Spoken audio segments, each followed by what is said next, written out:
DDG episode 125. My name is Dave Hunt, and I'm joined by Michael Swick. How's it going, Dave? I can't remember. Last week we didn't record at our normal time. This is our normal time, so feels... What's our normal time? I don't even know what our normal time is anymore. Tuesday early evening seems to be like our live time, typically until the last couple weeks. Feels weird, but I have more energy than usual, so... Yeah, I actually feel pretty good today. It's one of my first days off in about 8 or 9 days. You know, little tidbits of work here or there, and then also just figuring out if like how to be a store manager now. Like, there's a lot of stuff that I did because I didn't realize was my responsibility, and it's messing with me a little bit mentally. So you're not just sitting in the office doing nothing? No. Okay. No. I thought that's how store managers function. Maybe like soon, eventually I might be able to do that, but right now I feel like there's 100 things that I should be doing. Yeah. I just assume all managers just chain smoke and spend 95% of their shift in the back room staring at a wall. Yeah, well, I definitely don't chain smoke, you know that. Yeah. So. Not yet. We'll see what happens. Yeah. So obviously we are Digital Days Gaming. We are a weekly podcast that streams on Twitch Tuesday nights or whenever we go live, typically Tuesday nights like we just talked about. But we also go live on podcast services on Thursday morning at 6 a.m. Eastern time. We have Discord, Facebook, Twitter, all that fun stuff. It's all linked in the show notes, as well as a Teesprings account and a Patreon page that you can check out. If you want some t-shirts or some hoodies, please check out the Teesprings. And if you want to support us on Patreon, you can do so. All the links are in the show notes. So we do have a little bit of news to talk about today, finally. I don't think that Michael and I played a lot, but we'll jump into some of the news really quick. So. Yeah, so news is a little bit all over the place, but we're right in that time period where we usually would be building up to all the summer announcements, so it gets kind of quiet right around now. And as Dave and me went through like 2 weeks ago, there's not a ton of games coming out over the next 7 months, so news is going to be a little all over the place, though there are some things to talk about. The first one is Epic Games has officially released Unreal Engine 5 along with 2 sample projects. So it was in early access last summer, I think middle of May, late May, and that was just internal for the most part, and we haven't heard too much about what's going to happen with the Unreal Engine 5 until last week when CD Projekt Red said they are going to use that for The Witcher, and now we are finding out that Crystal Dynamics will be using it for the next Tomb Raider. So this is just Unreal Epic Games is kind of prepping everyone to let them know here are the tools, here's our marketplace that we're going to build out, go for it. And they also released 2 like sample projects, Lyra Starter Game, which is like a base thing people can build games on, but it's mostly just like a learning resource. And then there's City Sample, which is just basically a behind the scenes look at the building of that Matrix tech demo from a little while ago. Yeah, Dave, I believe just a couple weeks ago you were asking, like, when are we going to see, like, an Unreal Engine game or using a new Unreal Engine? And looks like it's probably not too far away now that it's officially released for everyone to access. Yeah, I know you have a bullet point in here essentially saying the only 2 announced projects using Unreal Engine 5 are CD Projekt Red's new game, like you just mentioned, and Crystal Dynamics' new Tomb Raider game. Yeah. But it looks like... So Ryan McCaffrey today on Twitter, Ryan McCaffrey does really great work for IGN. Unreal Engine 5 official release means that we are now one step closer to the following Xbox exclusives: Hellblade 2, Gears of War 6, Avowed, Outer Worlds 2, Everwild, State of Decay 3, in Exiles 2. I'm sorry, I'm INXILEs. In Exile. Yeah, their 2 new RPGs, Double Fine's next game, and then Perfect Dark as well. So essentially all of Microsoft studios are using Unreal Engine 5 or have been using Unreal Engine 5 in their beta form, and now that it's being finalized they can do the rest of the tweaking and the polishing. And to your point, like you mentioned last week, of if there are any issues now, whoever had been working on launching Unreal Engine 5 for Epic now can maybe help troubleshoot some of these Microsoft games because they built the engine and now they're done building. Yeah, now they're support team and they can build out the support team. Because I believe you just went through the list. It seems like every studio does use Unreal Engine in some form, so it makes sense that any future projects will just move over to Unreal Engine 5. Because Epic has done a really good job of transitioning each engine to where it's not that difficult to put previously used work in there. I would say unless the game is like 80 or 90% done on Unreal 4, like it would move to 5. If it's less than 70% complete, I would assume it would just move to 5. If it's cost effective and advantageous for the developer. Yeah. Because Epic makes it the ease of use and ease of entry, at least on the outside, seems to be pretty easy, seamless. Yeah, and then it looks like they're really going to hopefully build out the Unreal Marketplace, which is something that they kind of joined that party a little later. Like Unity was known for having like the marketplace for assets, and Unreal did eventually do that for 4, but it seems like that's going to be very important for them moving forward. But I saw some discussion about like phone scanning. Yeah, there's a bunch of stuff that like they're going to be doing that's going to be pretty interesting. And now that it's just available, like we're not too far away from hearing about indie devs that are going to be using this out. Of course, we're going to hear about the big studios that are working on stuff, but we're very soon from hearing people announcing their next project on this engine. Now that it's available, I think that like the phone scanning thing sounds interesting from an indie dev standpoint. If they're making a game and they want to like have, I don't even know, like a scene or an area, like a cutscene, an area like on a street. Now it seems like they might just be able to scan a street, which sounds really intriguing in terms of ease of entry, like, or just like something as simple as, or I don't think it's simple, but scanning a stop sign or a traffic light to help get that asset into the game. Yeah, get it into the game, or just to mess around with stuff. And that's usually where innovation comes from, is just people just using these tools and tweaking stuff they know, which is why Unreal wanted to make a big deal about this. They did a State of Unreal 2022 today, just so they can get people hyped for this and get all those wheels in motion. Along with the big projects. We've always heard like game development though of like, to make the protagonist walk down a street, like we had to develop the entire street, like every block of cement, every curb, like all that stuff, and hopefully this helps make that easier in this engine. And we've seen tons of developers obviously move to any Unreal format over our lifetime in the games. Like I still think Unreal 3 was early on when you and I started covering games. Yeah, 360 era was still using that, and then Unreal Engine 4 was towards the end of the 360 PS3 era, and then it was the engine to use. At least the named engine, there's a few in-house engines that don't really have like public names, but we'll hear more about this engine. I wouldn't be surprised if we start seeing like some smaller games start getting announced on this engine, and we'll see where this can go. But from this announcement, we did find out that Crystal Dynamics is working on a new Tomb Raider game. So it will be using Unreal Engine 5. And the studio is currently working on the Perfect Dark game with the Initiative over at Xbox. But it looks like the studio is splitting their time between that and now this new Tomb Raider game. They are hiring up because it seems like they're taking on a lot more responsibility with the Perfect Dark game based on how that studio's going over there at Xbox.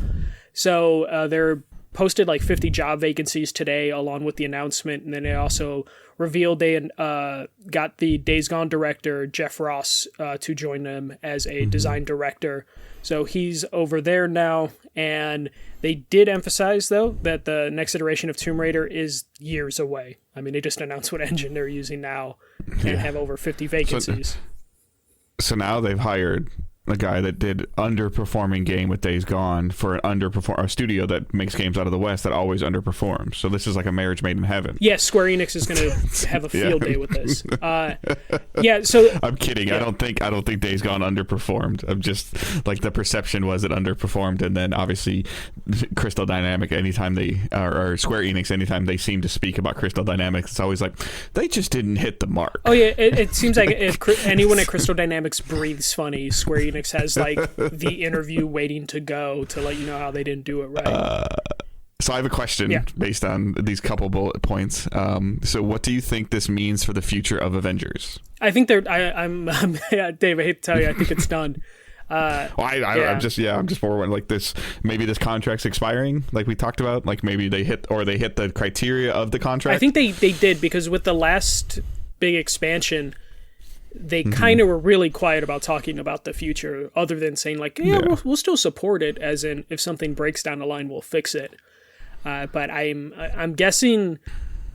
I'm even guessing Square Enix's Marvel contract, because Guardians underperformed, would probably be something Square is just looking to move away from. So yeah, that did pop in my head too when I was like looking at the story of just like, I wonder if that means Avengers is officially dead, because you have them working on Perfect Dark, and at this point, based on all the news reports from the initiative, that is no longer an initiative Perfect Dark game. That is a Crystal Dynamics Perfect Dark game, because that studio is just kind of disintegrated over time. So between them being the head studio for Perfect Dark and now this Tomb Raider game that is starting from scratch, Avengers is over at this point. Which I don't think anyone's sad about that, to be honest. Like, any sadness there was about the Avengers happened day one when that game came out, or during the beta period, to be honest, because I think that's when we were kind of just done with everything with the Avengers. So I'm excited for a new Tomb Raider. Like, I haven't spent a ton of time, like I didn't play the last one, but like just the fact that Crystal Dynamics has another project gives me hope that they're going to be okay. Yeah, I haven't played any of them long periods of time. Like I should. I feel like they'd be in my wheelhouse of like Uncharted copying Tomb Raider copying Uncharted. But I don't know. I don't really have a precise reason why I haven't done them. I should look into how long they take to play and try to knock some of them out. They're not crazy long. They're about Uncharted size, because that's what they were going for. But yeah, no, Crystal Dynamics is a super talented studio, but because they're attached to Square Enix, like they're that studio that I think we've talked about in the past. Like, we just kind of want Microsoft to purchase them, or maybe a PlayStation to purchase them, just to get them away from Square, because they're a really talented studio, but it has to hurt every time they release something. Square is ready to throw them under the bus. That is that aspect of the Unreal Engine news. And then this kind of happened the day we recorded last week, but we just didn't have time because of the PlayStation Plus news. E3 2022, I mean. And nobody cares. Yeah. E3 2022 is officially canceled.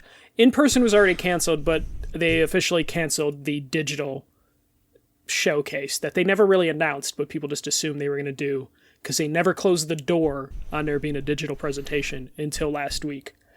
In the most E3 ESA reveal, this was found out because I think it was a PR person that just tweeted out like, oh shit, I just got an email saying E3 has been canceled. So I guess E3 was canceled. And then a couple hours later, ESA came out and was like, yep, E3 is not happening this year. And Jeff Keighley put out like a winky face emoji as his tweet to the news, and then very quickly had an announcement ready saying Summer Game Fest happening in June, and he can't wait to bring new games to people in June. Do you think in a post-pandemic, like a clean post-pandemic world, whenever that is, that Summer Game Fest kind of becomes like E3? Like, do you, like, in 2 years, like, do you see us going to somewhere, like whether it's LA, San Diego, California, or San Francisco, Austin, Texas, I don't know, and going to like a convention center ran by Keighley's company? Yeah, I think that's what Keighley's end game really is. Like, I feel like I wouldn't be surprised if this year we're going to hear, because Keighley used to run the Judges Week for E3. That was a separate thing from E3 that he would run for them. And he got full participation in that. Yeah, every outlet, it was like hundreds, like 100 outlets that were there a week before E3. So like between that and then like him doing the Coliseum stuff, I feel like that is where it's leading. I wouldn't be surprised if this year we get a Judges Week for Summer Game Fest, and then because he's California based, he'd just get everyone that has an outlet over there. I mean, all he has to do is essentially all he really has to do for the major outlets is go to San Francisco, or bring I don't even know what it would take, but the couple times that I've been to San Francisco, like you and I have seen it, there's 4 or 5 smaller venues that he could rent out, and each developer or these major developers that wanted to participate in Judges Week could, have something almost in a cubicle style where you could rotate people in and out over 3 days. Judges Week in the past, I've watched videos from those. It's usually just like in a banquet hall in a hotel. Like, it's legit broken down into that, where they just rent out a bunch of rooms in a hotel or rent out the banquet hall. Yeah, or a floor. Yeah. And that, I could totally see Jeff Keighley doing that maybe this year, just to, like, prep people for, like, next year, him just outright running an event. Or there's a chance ESA will just be like, shit, okay, we can't do this without you. Yeah, and let's pay you a certain amount of money for you to run it under our name or something. Yeah, which I would be all for, because, like, Keighley cares about this shit. Like, he definitely cares about, making sure there's, like, an award show that happens every year. He's capable of putting that together. And he built his career pretty much on, like, E3. And he was very important. He could control the dynamic from June to December. Yeah. And he looks like he's primed to just continue doing that. It's just going to be a matter of if the ESA E3 wants to come with him on this journey, because if they don't, I mean, he still ends Summer Game Fest at Gamescom, with Gamescom Live, so he'll just do it there, and it'll just be more European centric, which I'm fine with. I want to go to an event, but it won't happen this year, so we just have at this point, if we want like an in-person event, we just have to root for Jeff Keighley, because I totally see. Or independent, or like a company like Ubisoft or something, like doing like one of their big AAA games, or Activision. Well, I mean, it's Microsoft. I don't know. Like, that's the the windows or the major publishers are getting gobbled up. Yeah, but I wouldn't be like, this would be a perfect opportunity, because remember when PAX was trying to expand? Like, they did like the 2-3 years in Texas before they were like, this isn't going to work anymore.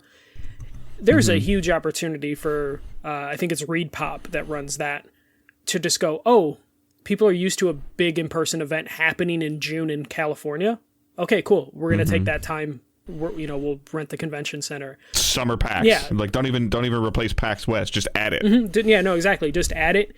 And it just happens to be more media focused, just so they can take that attention, because everyone just kind of gets used to, like, I'm used to it. Like, video game news happens in June. And well, and I think you could do a larger scale of what we saw. What would we like, the mix, when we would go to the mix, that would be like an entire, one year it was like on a rooftop. Yeah, it was a it was a penthouse. And, yeah, like a penthouse rooftop, and they just had people spread out and on essentially like on nice banquet tables. And you would go into like the bedrooms, and there would just be more tables and more developers there. It was cool. So I mean, I could, I would not be like offended. Like, I've been to events where I played a video game, and you've done this too, like where we played a video game on somebody's phone or on their laptop or on a games machine, where they just kind of like, they have a console attached to like their briefcase, and then they open it up, and the monitor's on the lid of the briefcase, and we play it. And then I've also, been to a larger AAA event where there's 70-inch TVs and couches. Yeah. So. Yeah, I literally had an appointment where I met someone in a restaurant, and they had a game on their Vita that they were showing me. So you can do this anywhere at this point, and as much as like remote stuff has happened and worked, it still doesn't quite work in terms of like the coverage and getting people excited. Yeah. Just the conversation aspect, like when I've gone to like comparing myself playing Immortals and Far Cry 6. Yeah, Far Cry 6. I played both of those early and remote. Not even close. My excitement level was automatically tempered by just the lack of environment. Well, yeah, and also and it sucks to say that, but also just comes down to just not only environment. It's just you tend to get more information when you're in person with someone, as opposed to how it's been done remote, where it's just like, oh yeah, the PR person's just going to be on the line with a developer, if you even have a developer, right. And not just a tech versus person. a developer walking by you, seeing you play, seeing you do something, and go, hey, don't do that.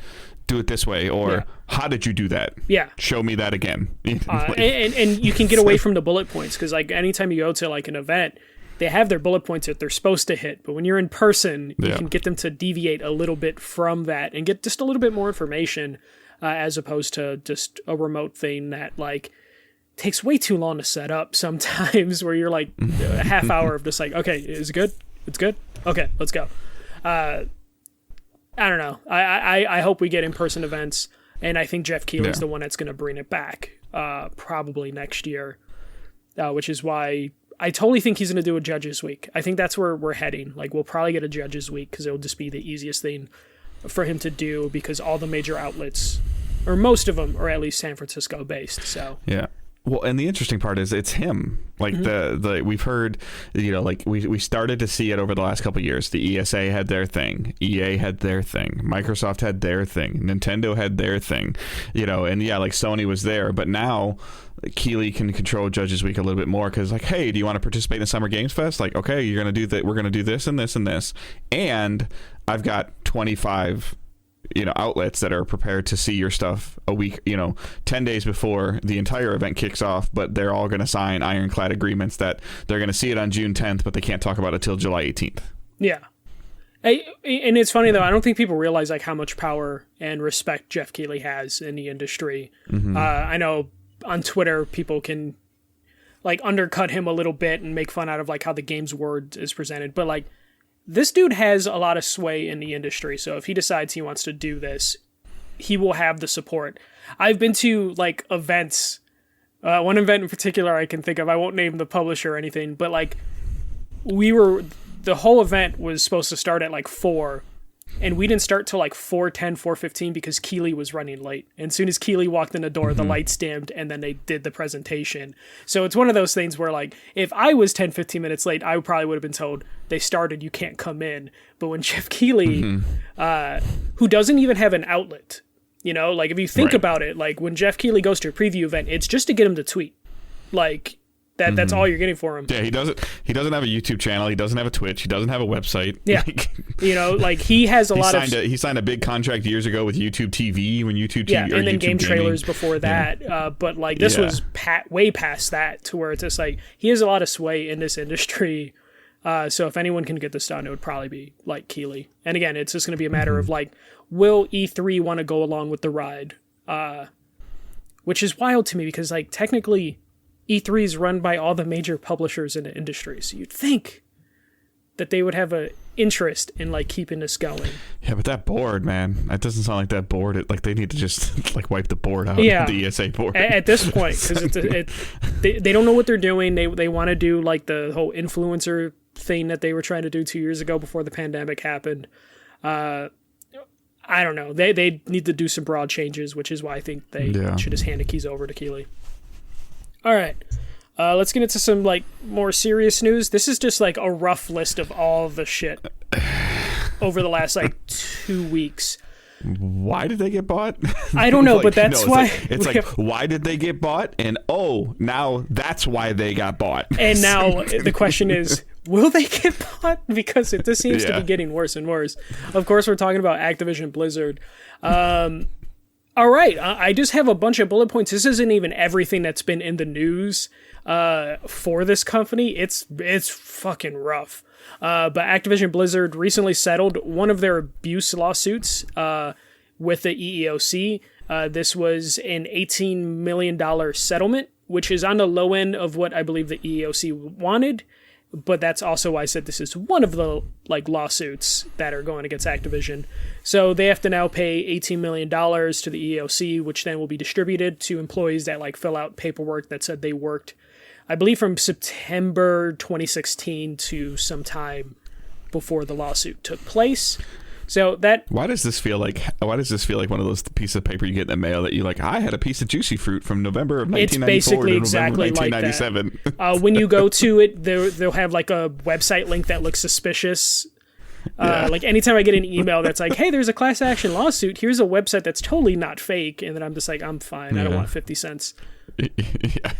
So again, this is only one of a couple lawsuits, though there is like some caveats. So I believe if you're an employee and you do opt in for a settlement from this $18 million, you no longer can hop into any of the other lawsuits. So that will play an effect in terms of employee compensation from this. Microsoft chimed in and said they would accept any union under the condition that Activision Blizzard recognizes the union before the purchase closes, which is both almost like a dare to Activision and also Microsoft being like, stop asking us these questions. We don't own them yet, so we cannot say anything other than whatever Activision decides we'll go with.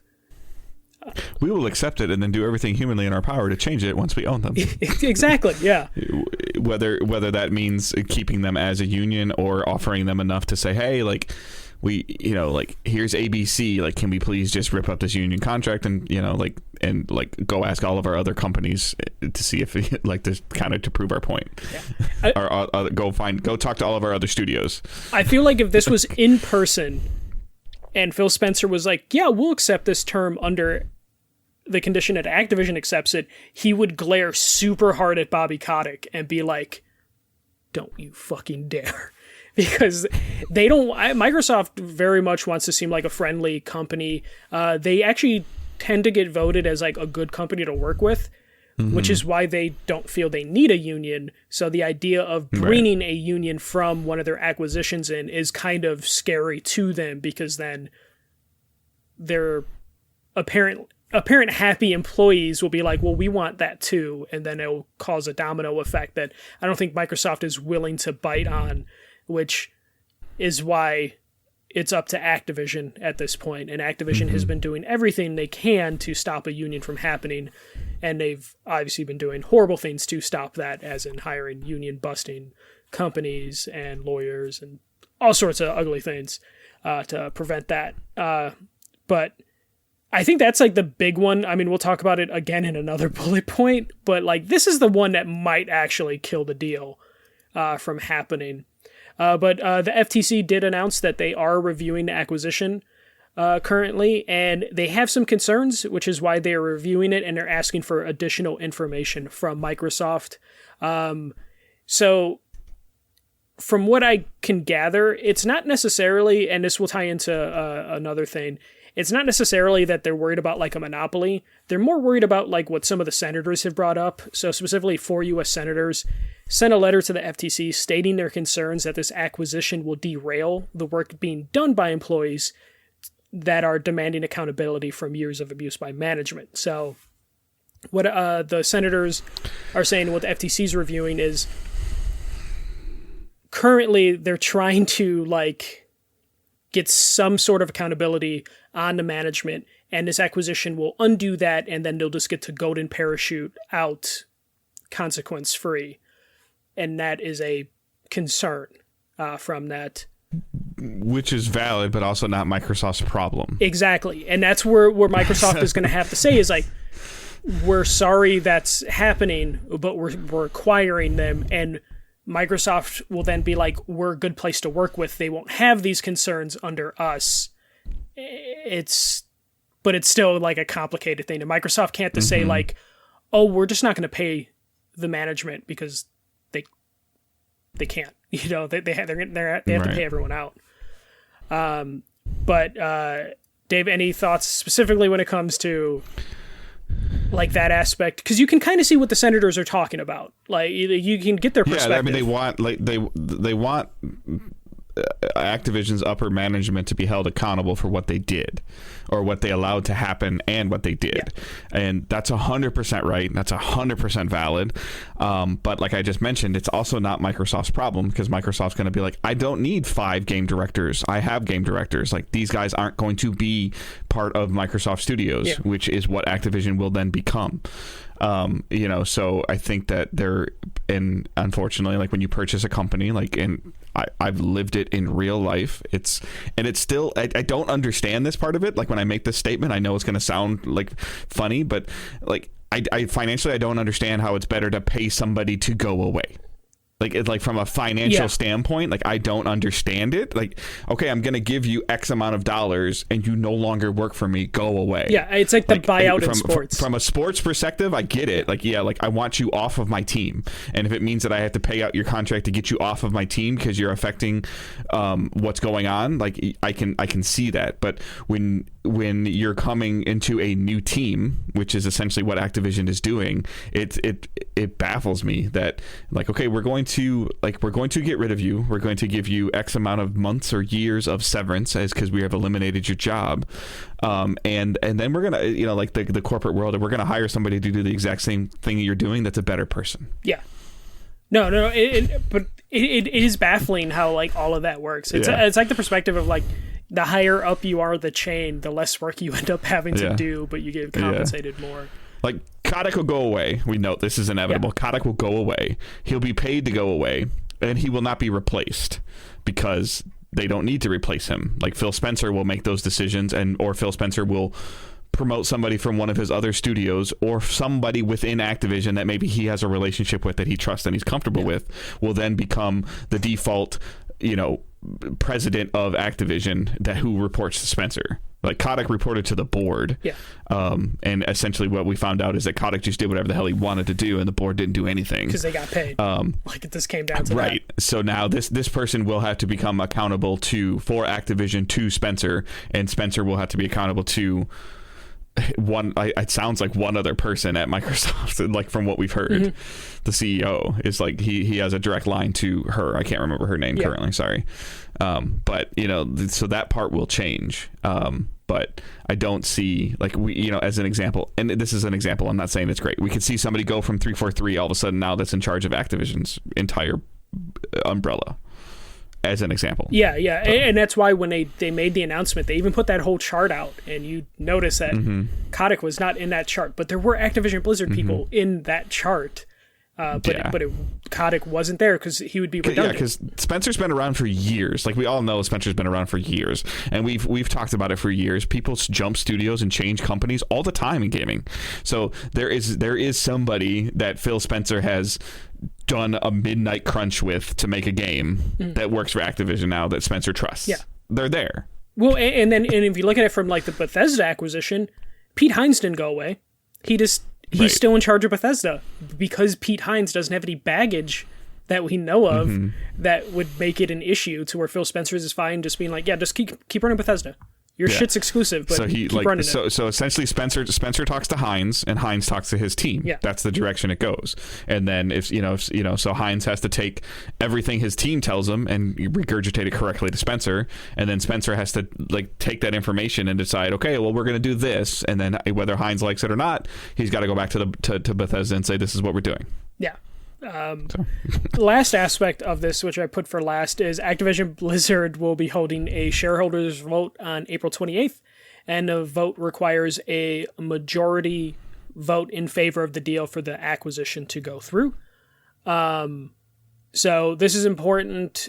Most likely it's going to go through because it's basically like, hey, do you guys want $95 a share versus whatever it currently is now? I think it's in like a 70 amount, but there is like a section of the shareholders that are currently suing regarding this, and there is a chance that the vote might be close, but it's going to come down to if that is going to be worth it for the shareholders, because that price is already agreed to, so it's just a matter of and inevitably, as we get closer to this vote, we will see the stock price decrease. Yeah, like right now it's at $80 a share. The vote in 4 weeks is going to be like, do you approve selling your shares for $95? And Activision is warning, if you guys vote against this, the share price will drop significantly. Right. So they're trying to prep them for the consequences of this vote. And then, like, you don't have it on here, but they're also just... They're doing, I'm going to get it wrong probably, but they're essentially like forcing people back to the office and lifting the vaccine mandate at the same time. That's the one I forgot. Yeah. And they already reversed it. So, oh, okay. Yeah, they reversed it already. So they were telling everyone you have to come back to the office, which means a ton of talent are going to leave because that's just how it is right now. And then they said there is no vaccine requirement anymore, but apparently they have reversed it in some aspects. Just the vaccine part, not they're going back to the office. They're forcing people to go back. But that's another aspect. So we'll probably see another mass exodus from Activision, just based on like going back to the office, assuming everyone would be fine with no vaccine mandate, and then reversing it. It's like good that they reversed that aspect, but at that point you've probably lost the trust of some employees. Right. Even further. And also what's been deemed publicly as a hostile work environment. Yeah, exactly. Like, hey, come in office hostile environment. Yeah. Like if I could be wrong, but since we've started talking about this prior to the acquisition, I have not heard of a significant name leaving Activision. No, because they all were leaving as soon as that news broke out. So I don't even know who's in charge in some aspects of Activision anymore. Right. So, yeah, Activision's a mess. Like, this deal will probably go through, but it's going to get ugly, and it's probably going to get dragged out further at this point. Because I think they gave, 18-month window for, like, closing this? Yeah, something like that. I mean, we talked about this in February? Or no? December? Yeah, December, and I think they said it would be closed... Like, there'd be one more Call of Duty, potentially multi-platform, and then they would potentially reevaluate things. Well, that's the crazy part is, like, what we thought would be around the conversation of the FTC stopping them would be like, okay, what are you doing with these platforms? Like, what are you doing with these games? Like, the concern about getting near monopolizing, obviously. But so far, the conversation's been around, what are you going to do about the people that have been affected by this merger? And Microsoft's like, that is not our problem. Yeah. It will be our problem in 18 months when you approve this deal. Yeah. Right. But yeah, no, it's definitely... This is the thing, like, as far as we know, Phil Spencer can kind of just do what he wants. Like, he has that sway in Microsoft. But after this acquisition, I'm sure he's having to have meetings where he's just like, this was a really good deal on paper. It will work out for us in the end. But it is probably a headache where they are having to talk to legal way more than they expected.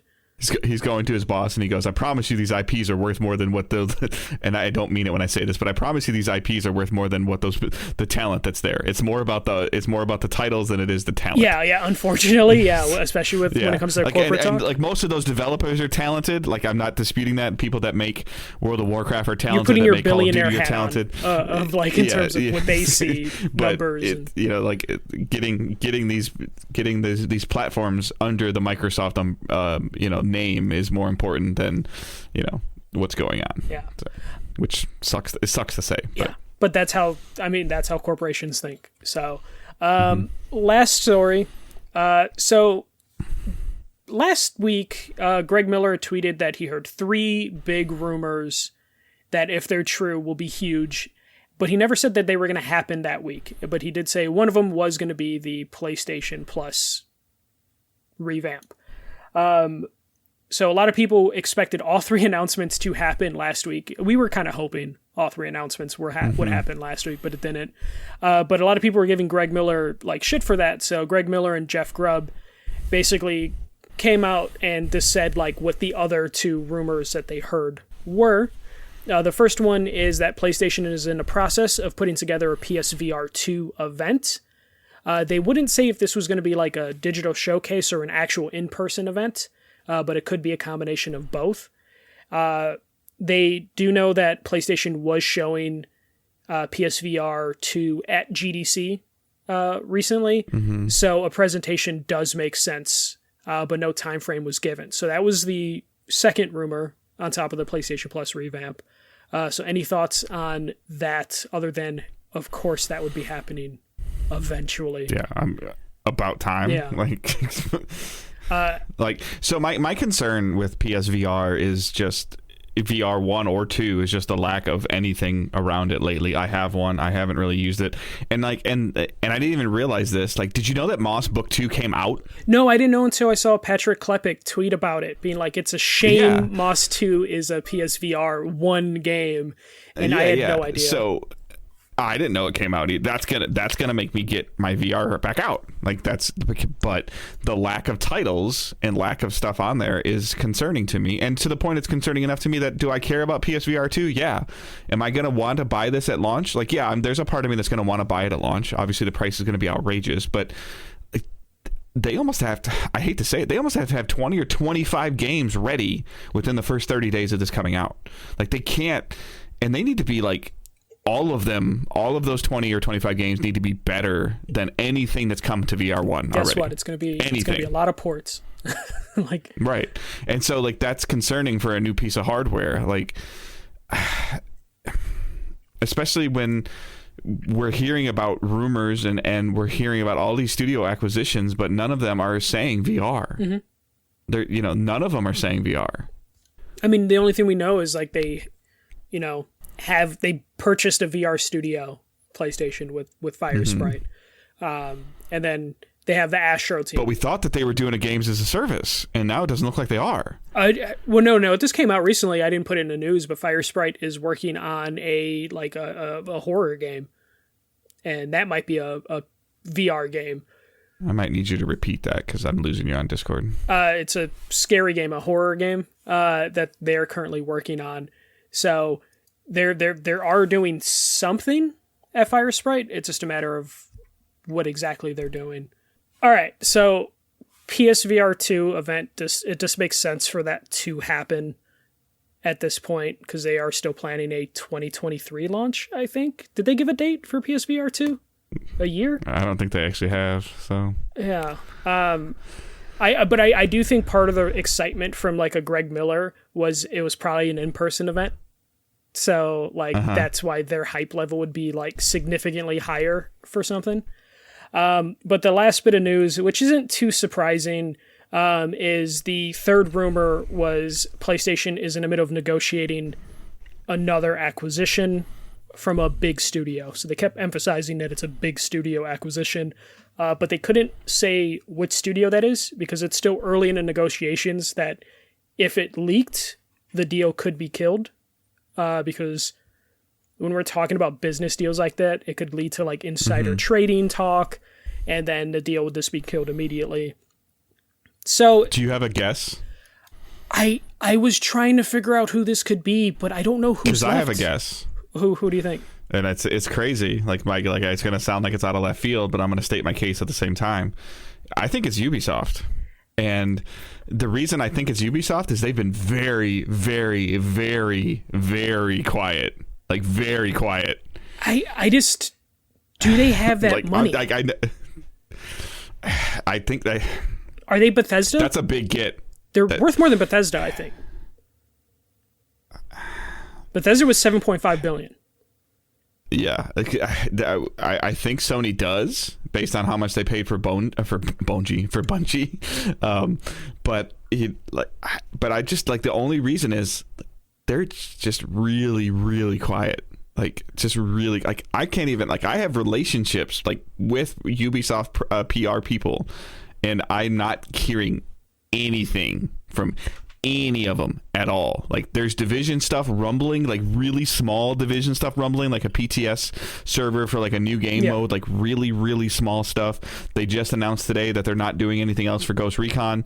Like, so they're either, it's been really, really quiet, and I don't know if that stuff is in preparation because these are things that they need to like end, or deals that they have to finish. But like, it's like, if it's going to be that big of a studio, like there's not really a lot other ones left unless it's like, I guess what 505. Yeah, I mean, but 505 doesn't. I'm sorry, like they make great games, but I don't think they carry the clout as a big studio in my mind, right? The name that popped in my head is maybe NetherRealm, because like NetherRealm, they're just, but to me they're kind of a one-trick pony. No, they are, but like in terms of like name, prestige, and attainability, I feel like it's either them or Warner. Yeah, but even then, like, I almost wonder, like, so Warner would probably be less than Bethesda because you won't be getting the IPs. You would have to negotiate separately for the IPs. Like, there's no way Warner Brothers is going to be like, take Batman. you know. Yeah. But they might be able to be like, take Mortal Kombat, because we have nothing to we have no future use for this. NetherRealm would to me, it seems like the most like acquirable studio, because like I like Ubisoft. It makes sense because it's weird that Ubisoft is super fucking quiet, other than the fact that they like have lost a lot of talent due to their own. I mean, they haven't even delayed anything. Yeah. Yeah. The only thing is, like, I think Ubisoft's worth more than Bethesda. I agree, but I'd have to really look into exactly like the part that's super interesting about that, though, is that I feel like it would almost be similarly worded to the Bungie deal. They would not be a PlayStation studio. Yeah, no, it would have to be like, hey, they'll still be third party. Right, because they still like their contracts with Nintendo, like their deals that they have with Mario, like that's so messy. Yeah, and then also it's a bargaining chip against Microsoft to keep like the Activision games third party as well, or multi-platform. Yeah. You want Assassin's Creed? We want Call of Duty. Like but I almost feel like that would be, of the major publishers, that would break the internet. Like it would break the internet. Yeah. And I don't think they're going to get a Japanese publisher. Like, I know people want them to get Square, but we've talked about it. I think Square makes too many random things for them to fit. Square, I mean, like in the order of like Capcom is untouchable, but would totally fit the Sony PlayStation brand. Yes. Square is probably too expensive. Yeah. And Sega's too dangerous. Yes, the payoff for Sega is too low. Yeah. The Square one's more expensive than Ubisoft would be, just because of how I think they evaluate themselves. Yeah. Ubisoft's kind of down and then we right just now. talked about we talked about a couple weeks ago with like Capcom, like with the Resident Evil stuff that they've been doing and like the success of other things. Like they're way too much money. Like they're way too much money, but they also, again, they fit the PlayStation Studios model, I think. Like, they totally would fit in. A Resident Evil, Monster Hunter would totally fit into what PlayStation wants. But that also means they're more valuable. You know, like Capcom will up the price of like, oh, we fit too well with you, so you have to pay for it. And Square Enix, I think, would value themselves too high. You're right. Ubisoft might be like, of the publishers, might be the obtainable publisher. Just because they don't know what direction they want to go. Yeah, and it might benefit them to just be like, to have someone else take over, and hopefully they will treat their employees better than what Ubisoft has been doing. And then I still am going back to NetherRealm just because I feel like NetherRealm were apparently working on Injustice, but the merger, all that stuff, basically made them go like, we're not going to work on this anymore. We're going to go back to Mortal Kombat because we don't want to put effort into this thing that we don't even know who owns the rights to. So it almost sounds like it would be a perfect time for NetherRealm to just like ask for their freedom from Warner Brothers, because it sounds like a headache if you're trying to make a game under that umbrella right now. So what's NetherRealm cost then? Less than a Bungie, but not by much. I think how much Bungie went for $3 billion. I think 1.5 for NetherRealm would make sense. Not by much. Like 50% less is a lot. Huh? Like 50% less than Bungie. I know, is but a we're lot. talking about billions. But like, I still think they're $1 billion acquisition. Okay. I don't think they're like. I think the esport aspect of it as well fits into the Sony's thing, of what Sony's going after. Yeah. You know, in terms of like getting a fighting game, unless they get Capcom, because Capcom has Street Fighter. But like, if they want to have something for their esports, NetherRealm just kind of makes sense. Yeah, I would go NetherRealm, but I wouldn't be surprised if it's Ubisoft. Watch, it's going to be something random, and we're going to scratch our head on like, really, that's what you acquired? Because it's not going to be a Rockstar. Well, the thing that sucks for Sony either way right now is like, either it has like the next acquisition they announce with Grubb and Miller talking about this, the next acquisition they officially announce has to be like a bigger name. Like if we hear like some other small studio that they acquire or some independent studio that they pick up, again, I'm not digging on them, but all of a sudden they announce, oh, we've bought Drinkbox. People are like, well, that's not a major studio. They can't go out and buy Q Games or the Pixel Junk Studios. They can't buy Young Horses. Like, I mean, that wouldn't make any sense for them to buy Young Horses. But they can't just buy like an indie studio after this hype. And it can't even be like Quantic Dream either. Like, I don't think Quantic Dream's on that level. They just were acquired. Were they just acquired by NetEase or something, according to like rumors? Okay. Or NetEase is kicking the tires, investing again.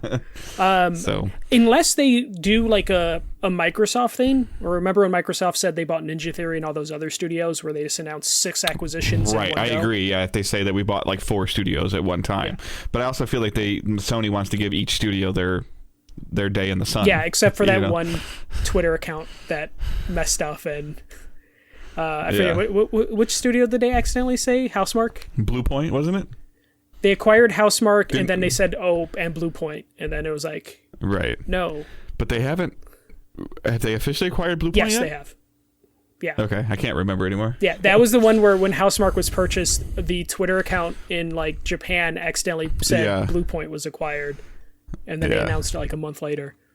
But yeah, it would be interesting to see. We need to keep track of like companies we think that they can buy. It could finally be Remedy. I need like a whiteboard over here that I have like Sony, like PlayStation. Well, somebody on social media was correcting me the other day when there was some reference to Destiny and they referred to them as a PlayStation studio, and they're like, well, they're not a PlayStation studio. I'm like, okay, like by name, no, but they are owned by PlayStation. No, Sony owns them. I'm like, okay. Oh, I love those corrections.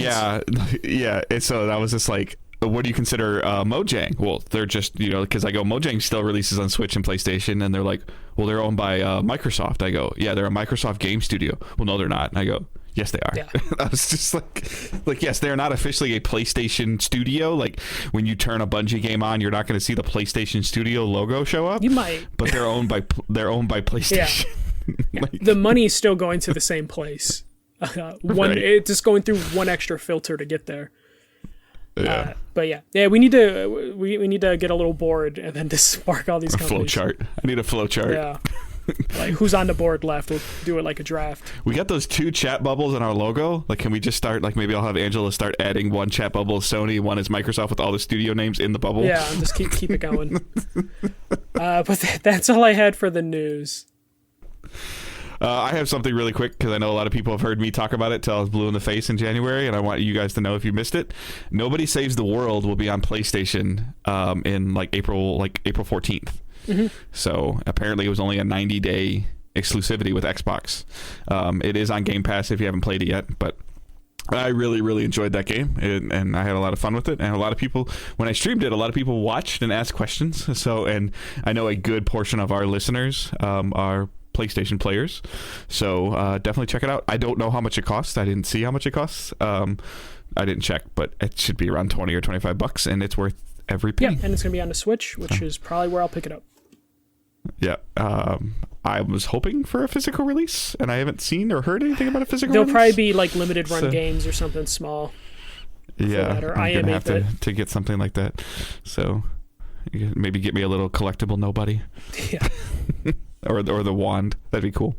So back here on my shelves. All right. And did not hear of anything being delayed. No, nothing. Nothing yet. So, and then what we're playing and watching, I've been watching a decent amount of TV. Angela and I have been watching a lot of Kim's Convenience again, as we're kind of just in this like veg mode. We've started into like, I guess, the last season. So the last season of Kim's Convenience, when it sounds like the writing gets really bad, because one of the main characters is only in the show, like in video chat format. Oh yeah, was it during the pandemic they shot it? No, he's just. I guess he was shooting another. He might have been shooting another video or a movie. The Jong character. Yeah, he was. Shang-Chi. So yeah, so and they just said that a lot of people, even the actors, were complaining about the writing, and this is what happens when I watch TV shows with my wife, and she reads ahead. Yeah, well, it's because like they and also they just canceled the show after the season. Yeah, because the writers were just like, we're done, and yeah, it was ugly how it ended. Yeah, I did watch just through Disney Plus randomly the other day. I did watch Jungle Cruise because I was bored, and I've heard good things about it. It's not a bad movie. It's another Dwayne The Rock Johnson movie that's funny and has some decent stuff to it. I like that movie, but it was also one of those movies that it didn't need to be 2 hours. Like there were multiple points in that movie I'm like, this is still going.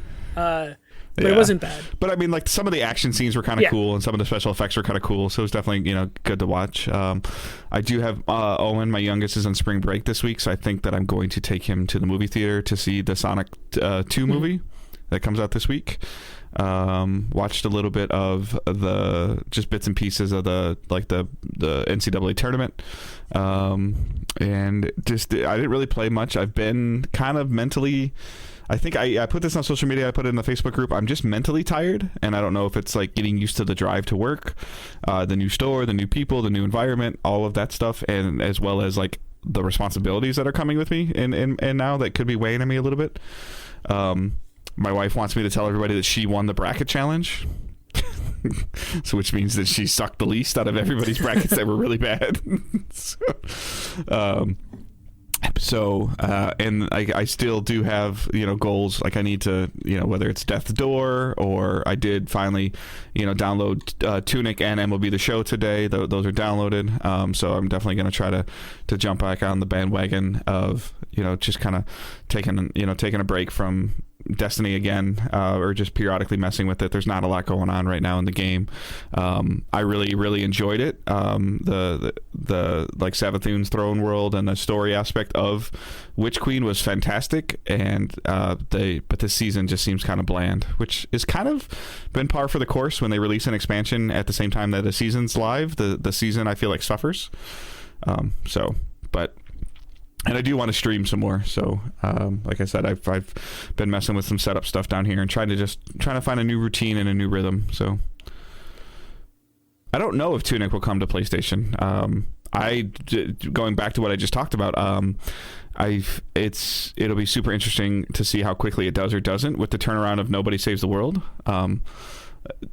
being significantly shorter than I thought. I thought minimum 6 months. I think Tunic will eventually come to PlayStation. I remember playing that game like 6 years ago on a PlayStation controller at an event. But that was back when PlayStation kind of cared about indie games. And now they're just like, we'll get them when we get them. So yeah, I wouldn't be surprised if it's like a 90-day or 6-month window for like a Tunic. Or did you have anything else? No. For me, there's been a lot of family stuff going on, so I haven't had too much time to play things. I'm still playing Elden Ring, but I've definitely kind of like slowed down on when I'm playing. It's going to sound crazy. Elden Ring has kind of become my relaxing game, which is just super bizarre because it's not relaxing, but it's also just one of those things where I'm just like, all right, let me just go explore.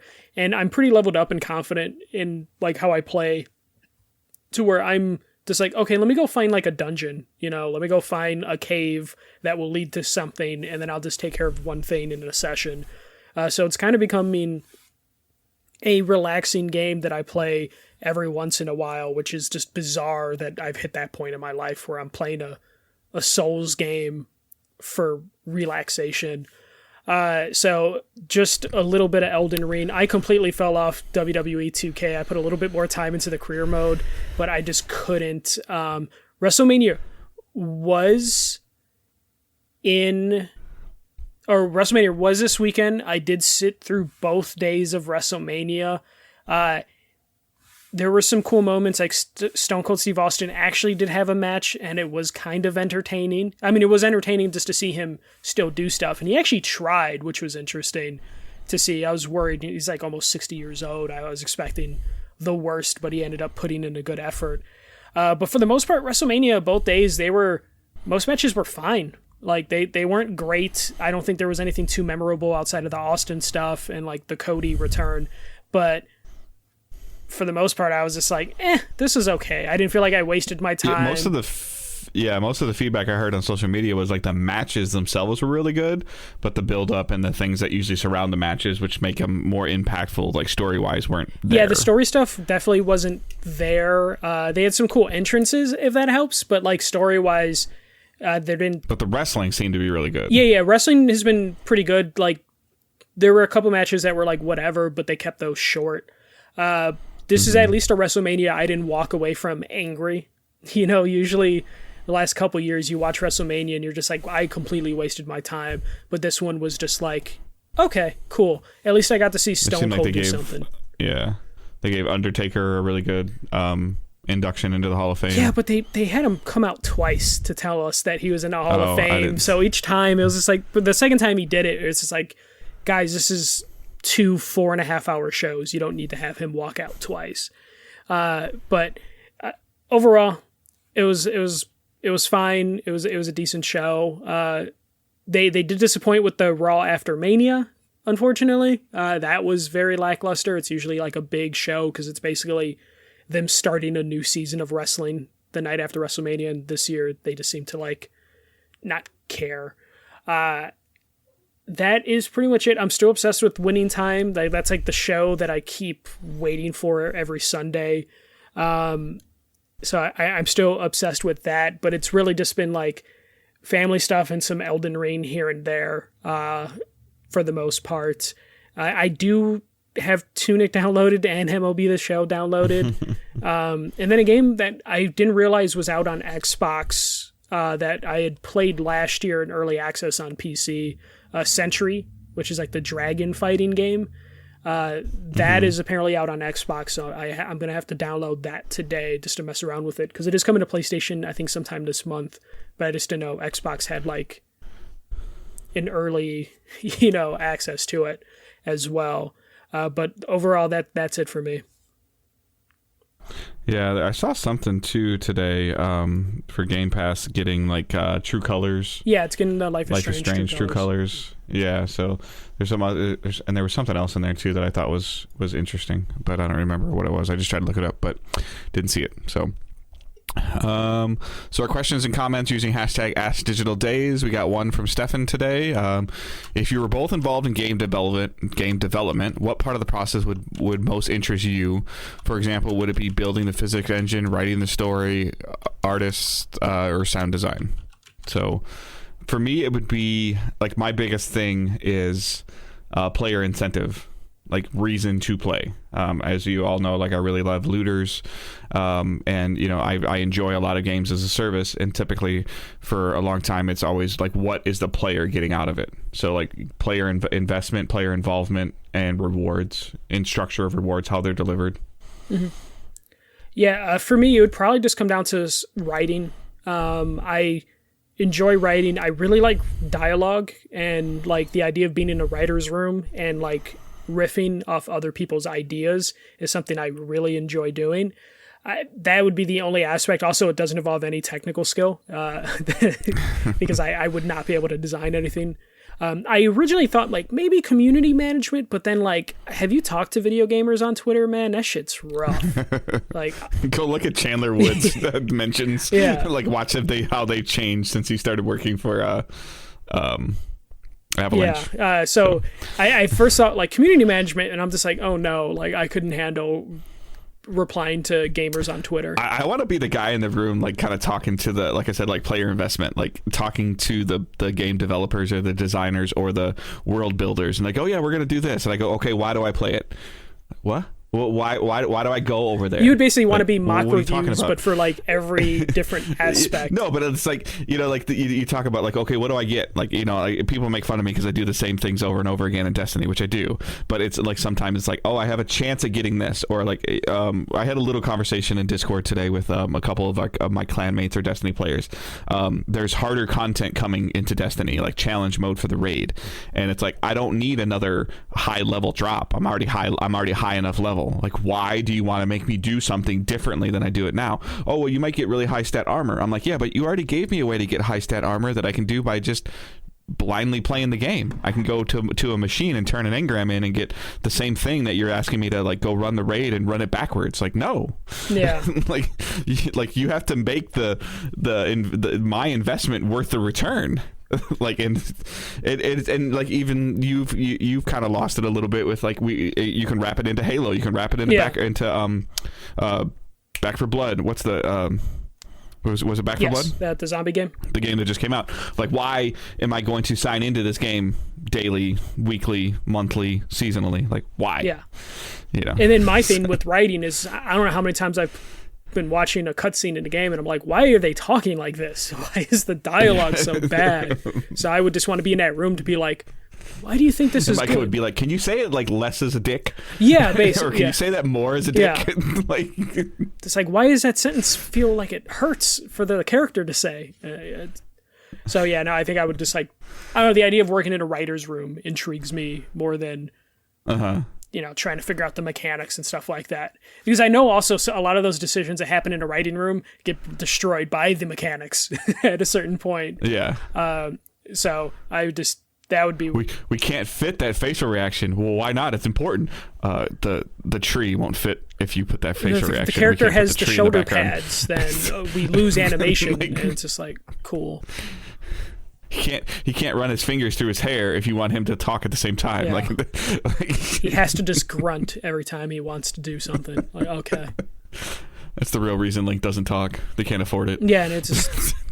dude, just so much easier. And also, man, how disappointing would Link's voice be at this point?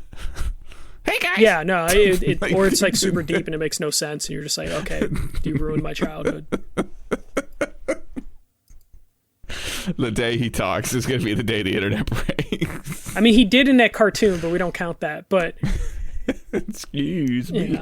Yeah. No, what if Link just has Mario's voice? Like that's all they have. It's just. Hey guys, it's okay. We got Chris Pratt to voice Link. Yeah, like... yeah. It's The Rock. What's the guy's crap? I'm so bad with names, but did you ever remember the movie Problem Child? Yeah. Oh, Gilbert Gottfried. But he's yeah, him. Like, what if he's Link? Yeah. I would be into that. What? Like he tracks down Zelda, and that's the voice. How you doing? Yeah, exactly. Iago from Aladdin. That's Link. Yeah. I don't know why Problem Child was the first one that came up. He's been in hundreds of things. Aladdin might have been like the go-to one. Yeah. But luckily you have me as a co-host who's like, oh, I know you're not talking about John Ritter. You're talking about Gilbert Gottfried. If I'm ever going to play Trivial Pursuit, Michael has to be my partner. What was it? Have you seen that? Like, I don't know why this just popped in my head too, but have you seen that either a TikTok or I don't even know if it is, but about a Trivial Pursuit question that's like 20 years old that says which of these people has not played Batman or has not played Batman, and Ben Affleck's on the list. Yeah. So, like, when the card was made 15 years ago, it was correct, and now it's not. Yeah, they're like, Ben Affleck would never be Batman. No, it's impossible. All right, that is our show for this week. So you can, like I said at the beginning of the show, you can check out all of our socials. The main account for Twitter is @DigitalDaysPod. And I saw your tweet there, Will Richardson, with you saying that new PS Plus is better than Game Pass with the popcorn gif. I'm going to leave that alone. And I saw that too, and I'm like, someone's a fanboy because they're saying something with no information is better than a thing that we know information on. But it's fine. It's fine. I love Will. He's fun to mess with. The only reason I would call him a fanboy is I know he can take it. So yeah, the main account is @DigitalDaysPod. Michael's account is @TheFirstMJC. Mine is @GoodDaveHunt. Facebook group, Discord server is all linked in the show notes. Patreon, patreon.com/DigitalDaysGaming. So $1 tip jar, $3 Discord access, $5 gets you to 24-hour early access to the show. So you get it on Wednesday instead of Thursday, and then $7 gets you the monthly bonus episode, which we did not do for March. And that was my bad this time. So we will have to catch that up soon, like really soon. Like, I'm off this weekend soon. Yeah. So maybe we'll just do both. That way we don't have to worry about it for a while. Sounds like a plan. Other than that, I hope everyone has a great week. Keep moving forward. Don't be a dick. See ya.